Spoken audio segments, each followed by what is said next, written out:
Assalamualaikum warahmatullahi wabarakatuh. Ibtihaan limardatillah wa rahmatihil Fatihah. A'udzu billahi minasy syaithanir rajim. Bismillahirrahmanirrahim. Alhamdulillahi rabbil alamin arrahmanir rahim maliki yaumiddin. Iyyaka na'budu wa iyyaka nasta'in ihdinas siratal mustaqim siratal ladzina an'amta 'alaihim ghairil maghdubi 'alaihim waladdallin. Rabbi ighfirli wa liwalidayya wa lil mu'minina amin. Nahmaduka Allahumma kama amartana an nahmad wa nusalli wa nusallimu ala sayyidina Muhammadin wa ala alihi wa ashabihi wat tabi'in wat tabi'ihim bi ihsanin ila yaumi liqa'illahi samad. Amma ba'du. Bapak Ibu hadirin jamaah salat subuh rahimakumullah.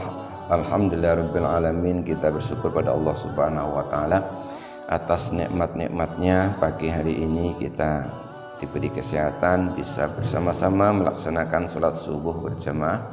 Kita lanjutkan dengan bersama-sama mempelajari pesan-pesan Rasulullah SAW. Mudah-mudahan bisa untuk memperbaiki iman kita, takwa kita pada Allah Subhanahu wa ta'ala. Salawat dan salam mudah-mudahan Allah limpahkan pada junjungan kita Nabiullah Nabi Agung Muhammad sallallahu alaihi wasallam.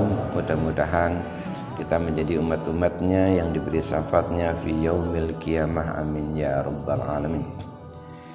Alhamdulillah, pada pagi hari ini kita akan bersama-sama belajar tentang salah satu doa yang diajarkan oleh Rasulullah SAW.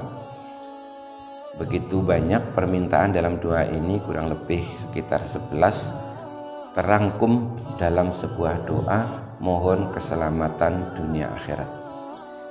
Doa tersebut adalah Bismillahirrahmanirrahim. Allahumma inna nas'aluka salamatan fid din wa afiyatan fil jasad wa ziyadatan fil ilmi wa barakatan fil rizqi wa taubatan qoblal maut wa rahmatan indal maut wa maghfiratan ba'dal maut. Allahumma hawwin alaina fi sakaratil maut wa najatan minan nar wal afwa indal hisab. Demikian satu di antara sekian banyak doa yang diajarkan oleh Rasulullah SAW. Mari kita lihat apa yang kita minta melalui doa ini. Allahumma ya Allah, inna nas'aluka, sesungguhnya kami mohon kepadamu yang pertama salamatan fiddin. Ya Allah, berilah kami keselamatan dalam beragama. Kita ini beragama dan harus yakin bahwa agama kita adalah agama yang paling benar, agama yang paling diridhoi oleh Allah Subhanahu wa ta'ala. Namun demikian, kita juga tidak boleh lupa agar selalu minta selamat dalam beragama. Kenapa demikian? Karena banyak sekali orang-orang yang beragama tapi tidak selamat dalam beragama. Coba kita lihat, ada orang yang beragama tetapi karena keliru pemahamannya tentang agama, justru yang dia lakukan malah melanggar agama. Ada saudara kita sesama muslim tapi pekerjaannya ngebom, membunuh sesama muslim. Mereka melakukan perbuatan zalim, bahkan membunuh orang lain atas nama agama. Jadi teroris-teroris itu banyak yang KTP-nya muslim. Mereka menganggap bahwa orang-orang yang tidak hanya yang berbeda agama, bahkan yang beda keyakinan dengan mereka, itu halal darahnya, boleh dibunuh. Tentu pemahaman yang seperti ini keliru. Dia beragama tetapi di sisi lain dia melanggar perintah agama. Bagaimanapun juga Nabi itu mengajarkan bahwa sekalipun dengan orang-orang kafir, terutama yang kafir dhimmi, itu kita tetap harus menjaga hubungan baik. Nabi hidup di Madinah ya bersama juga dengan orang non muslim. Tidak semuanya itu muslim. Jadi kita mohon kepada Allah, ya Allah selamatkanlah kami dalam beragama. Juga kita mohon diselamatkan oleh Allah agar kita beragama Islam ini sampai ajal, sampai meninggal kita tetap dalam agama Islam, tetap husnul khotimah. Karena tidak jaminan pula bahwa kalau orang itu beragama Islam lalu nanti meninggalnya tetap dalam keadaan muslim. Jadi banyak kisah-kisah yang orang itu ahli ibadah muslim tapi di akhir hayatnya justru berbalik nasibnya, murtad. Seperti sebuah kisah yang diceritakan oleh seorang ulama bernama Abdullah bin Ahmad. Ini dinukil dalam kitab Ruhul Bayan namanya. Jadi ulama ini pada suatu ketika itu sedang tawaf. Ketika tawaf itu dia mendapati seorang yang menangis-nangis, meratap-ratap, dan dia mengulang-ulang doa. Cuma satu doanya, amitna alal Islam, amitna alal Islam. Ya Allah, wafatkanlah aku dalam Islam, wafatkanlah aku dalam keadaan muslim. Lalu ditanya, kenapa engkau berdoa seperti itu? Orang tersebut kemudian menjawab, sesungguhnya aku ini memiliki dua saudara. Saudaraku yang pertama dia telah menjadi muadzin selama 40 tahun. Sedangkan saudaraku yang kedua telah menjadi muadzin selama 30 tahun. Kan jaminan surga harusnya. Tetapi di saat meninggalnya, dia meninggalnya justru keluar dari agama Islam, meninggal murtad. Aku takut mengalami seperti yang terjadi pada dua saudaraku. Maka aku mohon kepada Allah, ya Allah wafatkanlah aku dalam keadaan Islam. Doa yang pertama yang Nabi ajarkan, Allahumma inna nas'aluka salamatan fid din. Yang kedua yang Nabi ajarkan, kita minta kepada Allah wa'afiyatan fil jasad. Ya Allah berilah aku, berilah kami kesehatan. Kita minta diberi kesehatan. Sehat ini sangat penting. Orang ibadah itu sehat dengan tidak sehat enak mana? Enak sehat. Orang bekerja sehat dengan sehat enak sehat. Orang makan dan minum sehat dan tidak sehat enak sehat. Bapak Ibu pilih mana? Makanannya enak, bergizi, gulai ayam, gulai kambing tapi sakit. Makanannya cuma sambel tapi sehat, pilih mana? Pilih sehat ya. Pilih sehat. Kalau sehat itu semuanya terasa enak. Kalau enggak sehat itu enggak enak semuanya.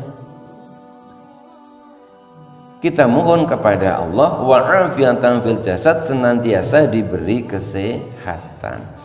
Namun harus diingat bahwa kesehatan yang kita minta itu adalah kesehatan yang nantinya kita gunakan untuk beribadah, bukan kesehatan yang melalaikan seperti yang disampaikan Rasul, ni'matani mahbunun fihima kasirun minan nas as-sihhatu wal farahu. Nikmatani, ada dua kenikmatan mahbunun yang manusia itu banyak sekali kasirun minan nas yang sering tertipu. Apa maksudnya? Dua kenikmatan manusia sering tertipu, yaitu sehat dan waktu luang. Tertipunya di mana?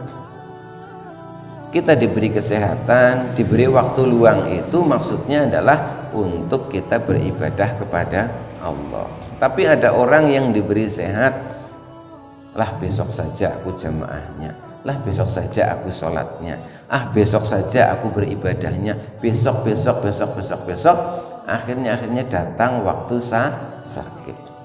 Begitu sakit terus dia meratap-ratap kepada Allah, ya Allah, sedih rasanya mendengar suara adzan, aku kepingin melangkahkan kakiku ke masjid ikut sholat jamaah, tapi apa daya badan ini nggak bisa dibawa ke masjid. Mungkin setannya nyeletuk, malaikatnya nyeletuk. Lah kemarin kamu sehat ngapain saja? Siki meriang-meriang baru meratap-ratap begitu. Engkau ngerti wae sehat terus kelalen. Itulah Yang dimaksud nikmat tapi melalaikan, banyak orang tertipu. Yang kedua adalah waktu luang. Waktu luang. Kita diberi keluangan waktu, diberi kelonggaran rizki dan sebagainya, lalu kita menunda-nunda ibadah, akhirnya datanglah waktu sempit. Kita lagi banyak rizki, besok sajalah infaknya, besok kan ada rezeki lagi. Besok ada rezeki, besok aja lagi lah, besok kan ada rezeki lagi. Ternyata besok rezekinya sulit. Akhirnya apa? Ya tertipu lagi. Jadi kita mohon kepada Allah, ya Allah berilah aku kesehatan, tapi dengan sehat ini aku sadar ku gunakan sebaik-baiknya untuk beribadah. Itu yang kedua. Wa afiyatan fil jasad. Yang ketiga, wa ziyadatan fil ilmi. Ya Allah, aku mohon kepadamu agar selalu diberi tambah ilmu. Sesungguhnya ibadah kita itu makin baik, makin bertambah pahalanya itu dengan ilmu. Dan perlu kita tahu bahwa kata ulama itu aslu atau ra'su kulli khati'atin atau kulli mas'alatin fid dunya wa din wa hiya al-jahlu.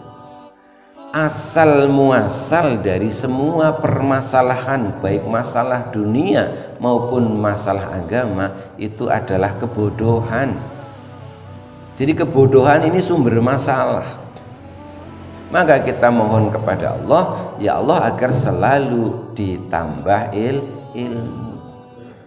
Jadi kebodohan itu sumber masalah. Saya ingat zaman dahulu itu, saya kecil itu, orang sakit gigi, saking nggak ngertinya, sakit gigi itu gusinya sampai membengkak. Lalu berobatlah, mungkin ke dukun apa ya zaman sekarang. Bagaimana ngobatinya? Ngobatinya itu dibakarkan besi yang ujungnya dilancipi, terus ini gusinya ditusuk gitu, itu dari luar. Wong itu tetangga saya masih ketemu, masih ada bekasnya. Ada lagi yang sakit gigi terus diidoi, dioles-oles begitu itu. Zaman sekarang apa ada yang mau begitu? Karena apa? Karena saking tidak tahunya kan. Jadi sekali lagi bahwa ra'su kulli mas'alatin fid dunya wa din al-jahlu. Sumber masalah dunia maupun agama adalah kebodohan. Jadi kita perlu tiap saat memang harus belajar terus menerus. Maka kata ulama pula itu termasuk fasadun kabirun, termasuk kerusakan besar di muka bumi ini, diantaranya adalah jahilun mutanasikun. Kalau ada orang bodoh tapi ahli ibadah. Karena orang bodoh ahli ibadah itu berbahaya, khusyuk banget begitu ya. Ternyata dia nggak tahu apa yang dibaca. Karena sudah kadung penampilannya itu kayak ahli ibadah, banyak pengikut, ternyata yang diikuti keliru. Nah bahaya seperti itu.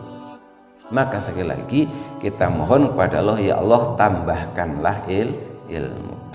Nabi menyampaikan man aroda alaihi bidunya, man aroda dunya fa alaihi bil ilmi, wa man aroda al akhirah fa alaihi bil ilmi, wa man arodahuma fa alaihi bil ilmi.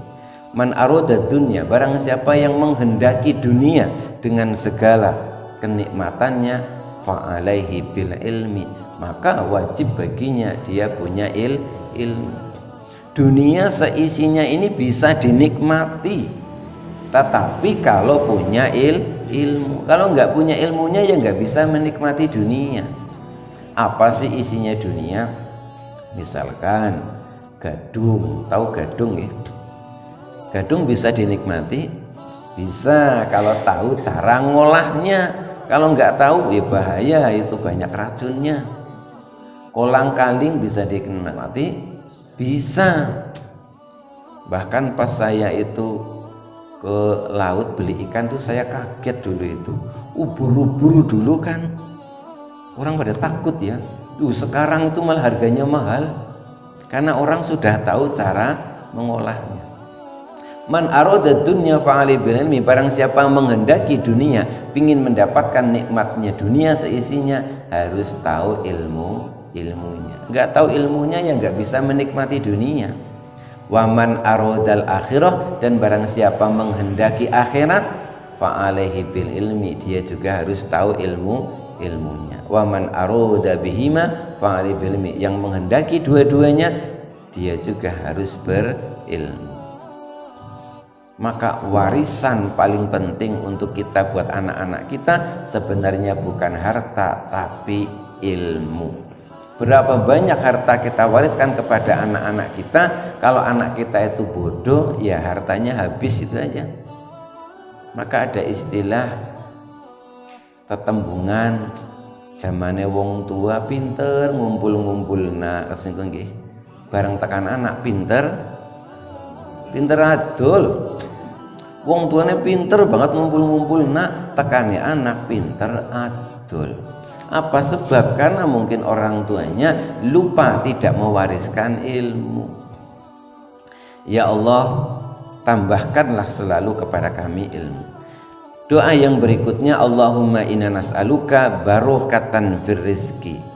Ya Allah, berilah kami rizki yang berkah, rizki yang enak dibawa ibadah, rizki yang makin menambah kecintaan kita kepada Allah, rizki yang makin mendekatkan kita kepada Allah, bukan rizki yang justru menjauhkan kita dari Allah. Jadi rizki berkah itu bisa dilihat tanda-tandanya. Kalau kita rezeki bertambah, kok ibadah rasanya tambah nyaman, insya Allah berkah.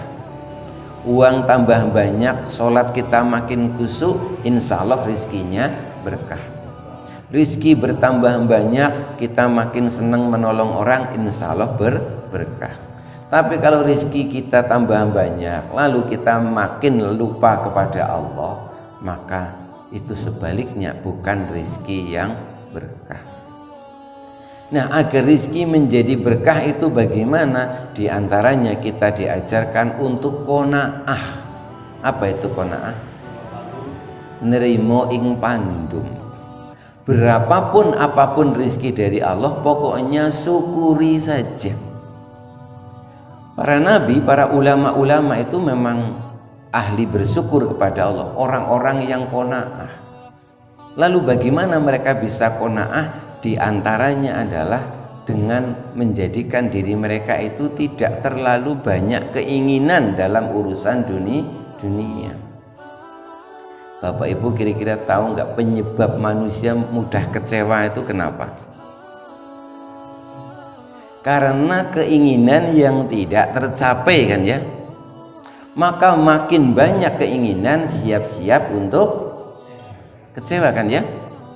Kecewa itu sumbernya diantaranya keinginan yang tidak terwujud. Maka orang yang banyak keinginan ya siap-siap kecewa, karena tidak mungkin semua keinginannya Allah wujudkan. Maka orang yang bahagia adalah orang yang bisa mengendalikan hatinya, dia tidak terlalu banyak mengumbar, bebas keinginan dalam urusan dunia. Siapa yang bisa kita tiru? Ya para nabi, para ulama. Mereka selalu bersyukur. Maka ada yang mengatakan bahwa manusia itu punya dua kebebasan. Yang satu bebas berkeinginan, yang satu bebas dari keinginan. Kira-kira kalau mau bahagia, kita pilih yang mana? Bebas berkeinginan atau bebas dari keinginan? Banyak masalah itu disebabkan manusia terlalu bebas berkeinginan. Pak Jokowi ini pusing mikirkan negara ini karena orang senegara ini bebas punya keinginan sendiri-sendiri. Yang ini kepingin bensinnya aja mundak, yang ini kepingin beras aja pada mundak. Semuanya pada bebas berkeinginan. Coba kalau sekarang dibalik, yuk bukan bebas berkeinginan tapi membebaskan diri dari segala keinginan. Jadi wis ora usah terlalu banyak insya Allah bahagia. Saya kasih contoh ibu-ibu. Ibu-ibu maaf, itu Raffi Ahmad itu istrinya namanya siapa? Nagita. Pas Raffi Ahmad menikah dengan Nagita itu banyak sekali yang baper loh, banyak sekali yang sedih loh. Tapi saya yakin ibu-ibu tidak termasuk yang sedih. Kenapa? Karena bapak-bapak nggak punya keinginan untuk menjadi suaminya Nagita. Makanya bapak-bapak kan nggak sedih kan? Nggak sedih. Jadi mereka yang baper-baper itu pasti karena ada keinginan itu. Jadi orang kalau bisa membebaskan dirinya dari keinginan, dia merasa ya diberi rezeki apapun yang penting berkah. Agar bisa berkah adalah harus melatih diri bisa qanaah. Maka Nabi mengajarkan doa, Allahumma qanni'ni bima razaqtani wa barik li fihi. Ya Allah, jadikanlah aku orang yang qanaah nerimo ing pandum bima razaqtani, dengan rizki apa saja yang kau berikan kepadaku, dan berkahilah setiap rizki yang kau berikan kepadaku. Kita mohonnya begitu. Jadi yang qanaah. Orang yang qanaah itu diberi apapun itu yang dia pikirkan bukan pemberiannya, tetapi selalu yang dipikir adalah siapa yang memberi.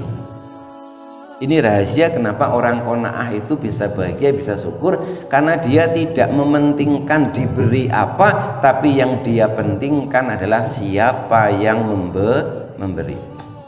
Seperti contoh Pak Ijo sama Pak Inem lagi seneng-senengan, lagi jatuh cinta.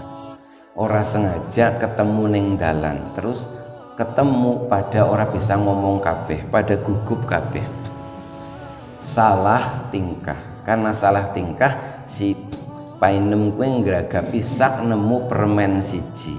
Terus dia bilang sama Pak Ijo, Mas Pak Ijo ngapurane ya, aku ora bisa aweh apa-apa. Nyongkur anak ya, tapi aja diguyu ya, aja di ece ya. Apa sih permen? Terus dikai permen siji. Terus pisahan pada Bali. Lah barang nang omah karo Pak Ijo kuwe permennya dibuka terus diemut 2 menit disimpan maning nang kulkas. Ngesuk diemut maning simpen kulkas maning. Anu permen siji sebulan esi wutuh. Terus kan pada kaget ibune Pak Ijo, Pak Ijo, gue nu permen apa dene kok sebulan orang tong-tong. Ini permen yang paling berharga sedunia. Sampai ini joli duit 1 juta orang takwehna. Sebab iki permen sekang wong sing paling tak tresnani, ya gue siapa mau. Jadi Pak Ijo itu nggak penting permennya, yang penting adalah siapa yang memberi permen. Seperti itulah orang yang qanaah itu nggak penting kita dikasih apa, yang penting siapa yang memberi kita. Yang memberi kita itu siapa? Allah kan ya. Kita punya duit seberapa banyak, kita punya rezeki seberapa banyak, kita punya keluarga, punya teman, punya sedulur, tidak penting siapa mereka, yang penting semua itu adalah Allah yang memberi. Bapak-bapak punya istri, sudah marem belum dengan istri Pak? Harusnya marem ya, marem, harusnya qanaah. Karena apa? Yang penting bukan seperti apa wujudnya istri kita, yang penting adalah siapa yang memberi kita istri. Istri itu pemberian mertua Pak, pemberian Gusti Allah sebenarnya. Gusti Allah ya. Itulah orang yang qanaah. Orang yang qanaah seperti itu insya Allah rezekinya bisa berkah. Lalu yang selanjutnya wa taubatan qoblal maut. Ya Allah, kita mohon kepada Allah agar selalu bisa bertobat sebelum datangnya kematian. Kita bisa menyesali dosa-dosa kita sebelum datangnya kematian. Bapak Ibu, kita perlu ingat bahwa umur kita itu seperti es yang terus mencair ya. Tidak bisa ditahan, tidak bisa ditunda, dia akan mencair terus menerus dan lama-lama habis. Ya kalau es beneran balikin nang kulkas. Ini mencair terus, nggak bisa dihentikan. Kita ini sudah tua apa masih muda? Tua itu kemarin apa? Tahu untuk apa sisa usia. Cucian esi okeh, sabune keri sidik, terus piye? Sabune diirit-irit. Dosa esi pirang-pirang, umure keri sidik. Aja jawab tuku umur maning ngaring warung, nggak ada. Ya diirit-irit ta umure, angger bisa aja ngelakoni dosa maning gitu kan ya. Anu umure kurmung-mungan sudah hampir habis. Ya Allah, semoga semua salah-salah yang kulakukan Engkau beri kesempatan aku untuk bertaubat sebelum ajal menjemput. Wa rahmatan indal maut. Ya Allah, doa berikutnya, aku mohon Engkau memberiku rahmah kasih sayang indal maut, ketika sedang mengalami sakaratul maut. Kita butuh kasih sayang Allah ketika kita menghadapi saat-saat yang sangat menakutkan ini. Banyak Allah memberikan rahmatnya kepada orang-orang yang meninggal. Di antaranya ada orang yang meninggalnya tersenyum. Kenapa? Karena saat meninggal itu oleh Allah itu diperlihatkan pahala-pahalanya, diperlihatkan upahnya ibarat orang yang bekerja. Kita ingat kisahnya Sa'ban, sahabat Nabi yang Nabi menunda sholat subuh gara-gara sahabat ini tidak ada. Jadi Nabi sudah mau berdiri ngimami sholat, nengok ke belakang, di situ nggak ada soft yang kosong, yaitu depan bagian pinggir. Itu adalah tempat di mana sahabat Sa'ban biasa berdiri. Jadi ada sahabat Nabi, kalau dia sholat jamaah, dia nggak pernah pindah-pindah tempat, selalu ajak di situ. Yang dia pilih mesti depan pinggir, karena dia nggak enak kalau di tengah mau mengganggu yang lain. Maka Nabi itu sampai apal. Ketika pada waktu sholat subuh itu ndak ada, Nabi nanya, ada yang tahu ini Sa'ban kok belum datang? Nggak tahu Nabi. Ya sudah, kita tunggu. Ditunggu nggak datang-datang. Akhirnya ya sudah, kita sholat subuh. Begitu rampung sholat subuh, Nabi nanya, ada yang tahu rumahnya Sa'ban? Ya Nabi, saya tahu, tolong saya antarkan ke rumahnya. Nabi penasaran karena salah satu sahabat ini tidak sholat subuh berjamaah. Maka dikisahkan di situ bahwa kira-kira jauhnya rumahnya Sa'ban itu Nabi perjalanan sampai 3 jam. Berarti jauh ya. Begitu sampai di rumahnya, Nabi ketok pintu terus ucapin salam assalamualaikum, lalu keluarlah istrinya Sa'ban. Nabi bertanya, Bu maaf, apa betul ini rumahnya Sa'ban? Iya betul Nabi, saya istrinya. Iya, ini kami ini penasaran kok Sa'ban nggak ikut sholat jamaah.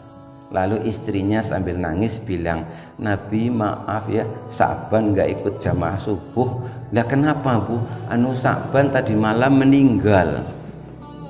Kira-kira ada nggak orang izin nggak sholat subuh karena meninggal di sini?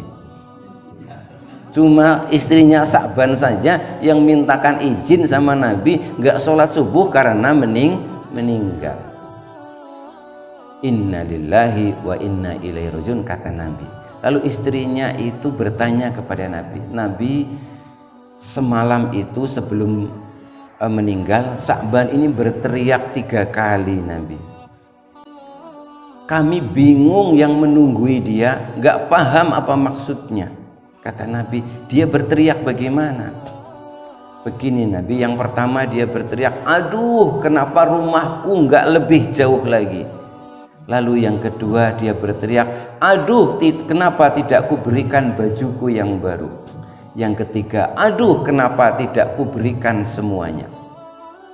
Karena Nabi ini selalu didampingi sama Jibril, maka Nabi nanya sama Jibril, ada apa ini dengan Sa'ban? Lalu Jibril nanya sama Israel, ada apa, kan kamu yang cabut nyawanya?